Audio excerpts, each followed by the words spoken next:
What's up guys, Tanmay here, back with another video, and in this video we are going to compare the video stabilization of my smartphone and put it against the new DJI Action 4.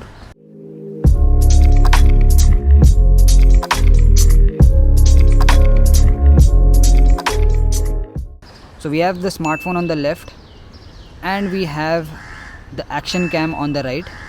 Now of course these are two separate categories of devices. One is a smartphone, one is an action cam meant to do action sports and action kind of videography. But the goal here is to compare how good the electronic stabilization is on the action cam and compare it with the smartphone. So I have mounted both these cameras on this tripod, and the smartphone that I have is the Google Pixel 6a. It is not the top end flagship model like the Google Pixel 7 or 7 Pro. It's a mid-tier smartphone. However, the camera on the Google Pixel 6a is pretty good, especially for photos, not that great for videos. But it does have optical image stabilization and electronic image stabilization. So the video stabilization is going to be decent. But of course the DJI Action has the RockSteady electronic image stabilization, which is an aggressive digital stabilization, which makes the footage look like a gimbal. So I'm gonna record a video in 4K 30 FPS on both devices and we'll put them side by side to compare the stabilization. Okay, so right now we're just hand holding it on a tripod, and both of them, as I said, are shooting 4K 30 FPS with electronic stabilization and optical stabilization on the smartphone versus the RockSteady stabilization on the Action 4. Now simple walking shots are going to be looking very stable even on the smartphone, but if I start to run, that is when you will see a major difference. Another major difference that we can see on the smartphone versus the action cam is the field of view. The field of view on the action cam is very wide, and the field of view on the smartphone is not that wide. It's a tight field of view, narrow field of view. Okay, so now what I'm doing is I'm facing the cameras and trying to vlog, just hand holding it, and I can see myself in the front screen of the action cam, which makes it easy to frame the shot. But I cannot see myself on the smartphone because the screen is at the back side.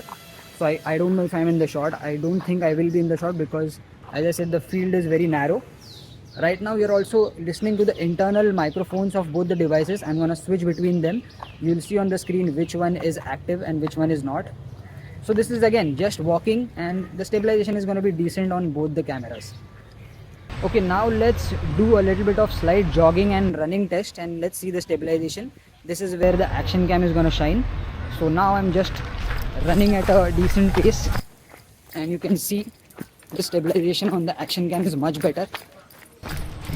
That's my dog Shiro, who's also helping me make this vlog. Again, doing a slight jog. The stabilization obviously is going to be much better on the action cam. You guys let me know. Alright, so I'm running now at a fairly fast pace, and you guys can see the stabilization.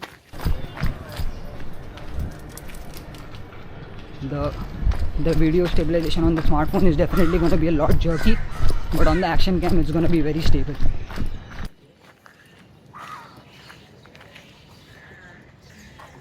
Just to show you guys, this is me trying to run at a moderate pace.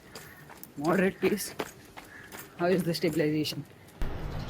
This is 4K 30 FPS.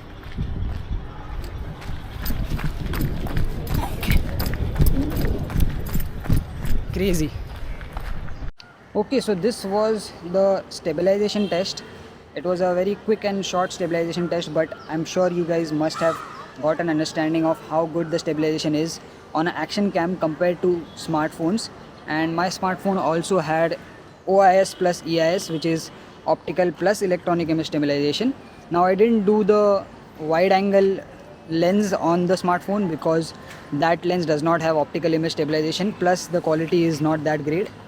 Now comparing the video quality, just the video quality is decent enough even on moderate or mid-tier smartphones. and the top end smartphones like iPhones or the Samsung Ultras, they're going to be really great. But when you are going to do any kind of action, any kind of movement, that is when this action cam shines, and that is where it really comes in handy, especially for action video footage. So that's where I think you guys should consider an action cam. And since the action cam is tiny enough, rugged enough to go inside your pocket, is waterproof enough, you can carry it on your travel trips or any of your travel occasions.